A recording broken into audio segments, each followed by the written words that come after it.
Hi everyone, welcome to North York Community House podcast series focusing on Filipino families and community.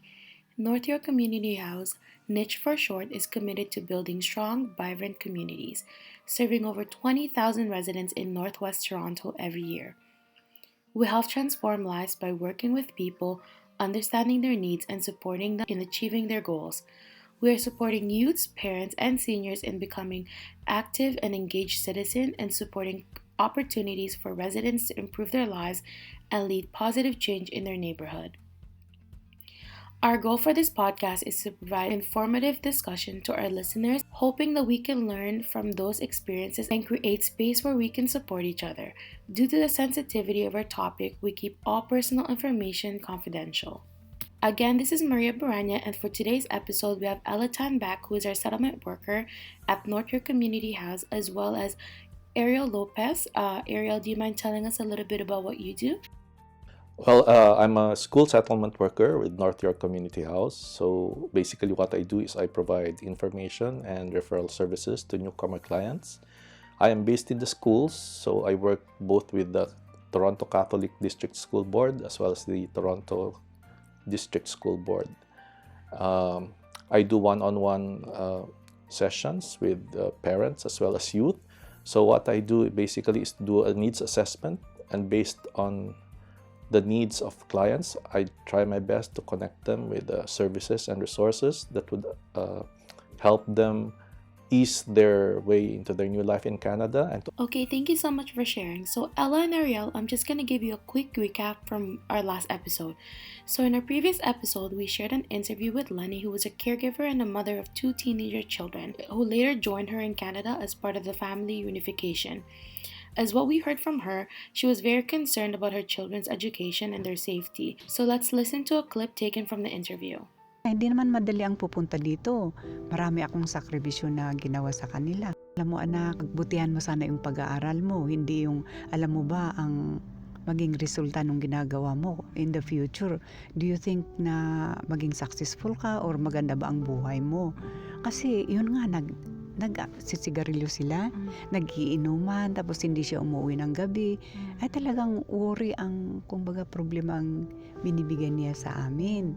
Pati sa asawa ko. Pati yung anak ko, sabi niya mag-aral, hindi pa naman nagtatrabaho. Saka itong bunso, marami siyang, maganda rin ang pangarap niya, pero paano niya matutupad kung parang nadadala siya sa mga kaibigan niya na laging hindi siguro yung barkada niya hindi yung mga mababait sana. So let's talk about this, Ariel and Ella. It just seems that the mom really wants her children to get an education and to be successful. What is your take on this? Well, I think this is very typical of Filipino parents because in the Philippines, people place a very high value on education. So, it's not unheard of for parents to sell their farms just to finance the education of their children. So from that, you can see how much education is valued by the Filipino people. I don't know about other cultures, Exactly. but that is a Filipino culture. Yeah. I agree with Ariel. I'm not gonna lie. As a parent, I would want my kid to finish his education as well. So I remember both of my parents were teachers. So naalala ko lang noon na they always remind when you're a teacher in the Philippines, hindi malaki ang sahod mo. So, but my father came from a family of farmers. So hindi din nakatapos yung tatay niya at saka nanay niya. So, ang parating sinasabi sa kanya na kailangang tapusin kasi ayon lang magsasaka din yung tatay ko. But I'm just curious where this coming from, like when we touch some historical perspective on how Filipino values education. Diba, if I look at the colonization, when Spaniards came to the Philippines for over 300 years, hindi nakapag-aral ang mga Pilipino. Kaya medyo tinatawag tayong Indio. At doon sa 300 years na yon, gustong-gusto na mga Pilipino na mag-aral. In fact, kung merong mga makalusot at medyo may kaya, pumupunta sa Spain, di ba? Para Mhm. mag-aral. That was a conscious policy adopted by the Spaniards to keep the Filipino people ignorant. So I think that's where the value of education was really rooted in the Filipino consciousness, because education has been seen as a way out of poverty, as a way out of oppression. So yeah, I agree Yeah. that our colonial experience has in a lot of ways shaped our attitude towards education and the high value that we place on Yes. education. And for so many years, Filipinos are so deprived um, of getting that education. Bakit ang daming Filipinos that geared towards domestic working? Kung titingnan mo din, balik tayo sa colonial period. Either aliping sa gigilid ka or aliping na mamahay. Doon sa sinabi ni Ariel, medyo talagang mataas ang tingin kapag ka ikaw ay nakatapos ng pag-aaral. And I think most of the parents, for them to be able to see their children graduate in a university, parang tapos na sila. This fulfilled my role as a parent. Yeah, so for a lot of parents, they see education as the greatest gift that they can give to their children, because yeah, as you mentioned, Ella, there are a lot of people in the Philippines who are not that well off. So there's not a lot of property that they can leave to their children. But they fully believe that education is the greatest gift they can give, because it is something that will allow their children to be more independent, to be able to live decent lives. And it's like the gift that keeps on giving. Sa sariling perspective ko lang, kumbaga, marami namang mga tao na hindi nakatapos sa pag-aaral pero naging successful sila. But majority of the Filipino, kung wala ka ding fallback, you don't have any education. At wala ka din namang pamana galing sa mga parents mo. Medyo yung chances of you being successful is medyo mababa. So parang para sa mga nanay at tatay natin, ito lang yung talaga namin, pwedeng maipamana sa iyo. It's really nice to hear from a parent's perspective. So I'm just really curious about education, of course, because based on my experience, my parents really encouraged me to go and finish my education. It pressures me because, don't get me wrong, an education is beneficial for me. But at the same time, I'm driven by the idea that once I finish and walk across the graduation stage, I make my parents proud and happy. So what's your take on this? Because I know you work a lot with students, and I know that they must talk about like the stress and the pressures that they get from their parents. Well, that's true. A lot of students that I have spoken to have raised this issue, that they feel a lot of stress and a lot of pressure to perform well in school. And I think this has actually negatively impacted them, because instead of encouraging them to do better, it has actually, the stress has made them more resistant to going to school. But from a parent's perspective, you can also understand why they are pressuring their children to do well in school, because a lot of parents, especially those who came in under the live-in caregiver program, they've been here in Canada for a long time, and they've suffered a lot, they have sacrificed a lot just to bring their children here. So I think their end goal has always been to give their children the best opportunity to make a good life for themselves. And as I mentioned earlier, education has always been seen as the path to success. Yeah, I agree with Ariel. And sometimes, parating sinasabi ng mga nanay, ayokong maranasan ninyo yung naranasan ko. So, kung gaano man yun kahirap, parang ang gusto lang talagang mangyari ng mga parents is for their children to see them succeed in life, na hindi nila maranasan yung gaano kahirap yung pumunta sa abroad. In fact, hindi lang sila basta-bastang pumunta sa Canada, may dumaan pa sila dun sa Hong Kong. They stayed there for 6 years, right? After Hong Kong, they moved to Canada and waited for like 2 to 3 years for them to be able to apply for permanent residence. At least. So, kung titingnan natin, there's an average of 8 to 10 years of waiting and separation. So, Um, but sometimes as a parent, kasali na ako dun, sometimes we don't realize that our kids are new to Canada. And our kids needs to adjust to the environment, learn the language, and also need to take a break. If you Most of my clients, when their children are past the age of 18 years old, they need to be able to establish that these kids are still her dependents. So therefore, they have to keep going to school, right? And I think another disincentive for a lot of students is the differences in the educational systems between the Philippines and Canada has really impacted them in a big way. For example, a lot of my student clients have already been in university or college back home, but when they Yeah. come here, they are required to go back to high school.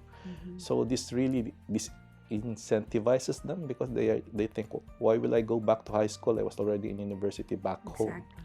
right? So it's like they lose focus, they lose interest, Motivation. they lose motivation. Yes, because they see this as a setback for them, and they said that they might as well just go work. Just comparing the experience of my children, the education back home is more advanced than here in Canada. The things that were being taught to them in high school, they already learned in elementary school. So Yeah. for students who were already in university and then being required to go back to high school and learn their ABCs again, it's really demoralizing for them. Yeah, I also have some clients that are on that situation. Pero meron din akong mga clients na dahil nga yung mga anak nila ay naiwan sa Pilipinas at medyo napabayaan dahil walang nag-aalaga. So, therefore, kumbaga, pumapasok lang sila sa school because that's a requirement of them being the dependents. Depende kung saan nag-aaral yung bata. If they're coming from a province and they're in a public school sa Pilipinas, when they come to Canada, there's gonna be a really parang ang laki ng major adjustment Yeah. in terms of language, in terms of yung kasi walang nakatutok sa kanila sa pag-aaral nila. Even just the general quality of the education they got back home as compared to what they're facing here, right? Exactly. Yeah. So yeah, that's a very good point that you're making, because back home the range of the qualities of education is really very vast. If you can afford it, we have excellent schools. Yes. And that can compete with the best in the world. Yeah. But also the public school system, and as you say, Yeah. especially in the provinces that may not be as developed as the city or urban areas. So there maybe the quality of education may be a bit Yeah. lower. So for those students coming to Canada, there's really a major adjustment, and some of them simply fail to make that adjustment. Exactly. So, and if parents fail to understand that situation ng mga youth na dumating dito sa Canada, so, sino ang makikinig sa kanila? So, if you heard from Lenny, there's peer pressure na hindi na sila umuwi, umiinom, right? So, ito yung isang situation that maybe we should look into mental health ng mga kabataan natin. Kasi ito yung pinakamahirap. So, sino ba ang makikinig sa kanila? If parents don't understand them, then they go to their friends. And who are these friends? These are the people who have the same experience as them when they come to Canada. It's nobody's fault, but we need to look into this situation at paano natin matutulungan both parents and children to address these needs. And I think also another phenomenon that I've seen a lot of is that, for a lot of newcomer families, especially those coming from the Philippines, there's a lot of economic pressures on the family as a whole. So, for example, for the parent or usually the mother who has been here long before the rest of the family, a lot of them go into debt just to bring their family over. So when their family finally arrives here in Canada, they have to pay off that debt. So there's a lot of pressure on everyone in the family, including the kids, to contribute economically. So Ariel, again, like I said, you do work with a lot of youths, and as a youth myself before, I just have a question because honestly, this has been an issue that's still going on at home actually. So my parents have a very different definition of success. So here in Canada, of course, certain jobs are considered as successful. You make a lot of money, that means you're successful. Such as construction workers, plumbers, you know that they make a lot of money here. But in my parents' perspective, a good job and a successful job, and for you to be successful is you have to be a lawyer, a doctor, a nurse. And sometimes I have to explain it to them and they don't understand. Some students might be feeling this way. So what do you think? Yeah, again, I think this goes back to that issue about, the value placed on education, because for a lot of parents, a high educational attainment is the equivalent of success in life. So you mentioned doctors and lawyers and engineers. So these are like advanced courses, or you may say like high levels of education. So they bring these values with them when they come to Canada. So for them, the definition of success is what they conceive to fit back home, like being professionals, being doctors, being lawyers, being engineers, because that's what they were exposed to. Because back home, plumbers, masons, electricians, they earn a pittance, right? But it's very different here.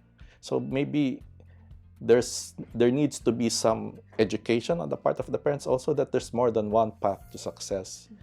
Normally, if you talk about nursing, usually yung mga nanay, they always tell their daughters to take nursing courses, because I think it's more gender-based at the time, because women are regarded as nurturer, carer, taking care of sick or patients. Nung nag-abroad na ang mga babae, and then they're earning so much money, sending money from abroad to the Philippines, I noticed that parents are encouraging even their son to go on nursing. And I think this is our role as a settlement worker, informing parents na hindi lang pagiging nurse, or in fact yung mga nagtatrabaho sa trades, they're earning more money and are able to sustain their financial needs. Well, speaking of nurses, I think that's something that's also very particular to the Filipino community, that parents always encourage their children to become nurses for some reason. But an ESL teacher actually commented on this to me, because she observed that she was asking, why do Filipino parents always insist on making their children take up nursing, when a lot of these children are they're very intelligent. Why not become doctors? They're very much capable of becoming doctors. But why settle for nursing? Right? So this is the other side of the coin, right? Of course, as we said, that the trades offer a good path to success as well. But on the other hand, our concepts of success may also be very, we have tunnel vision, we can say. So there are so many opportunities. So you shouldn't just limit them to our traditional notions of success, right? So I kind of just want to touch upon like nurses in general. So my personal experience, I never wanted to be a nurse. My parents never pushed me, except my parents did push my sister. So I think of it in a way where mothers like to portray or push their dreams to their children. And because let's say like you become a living caregiver, you're not able to become a nurse here. So I feel like our moms are very frustrated nurses, because of as much as they want to be nurses, it's hard when you're here, especially when you're trying to like support a family. So do you agree parents mostly push their kids to a certain path or a profession just because that's what they wanted? Yeah, I think there's some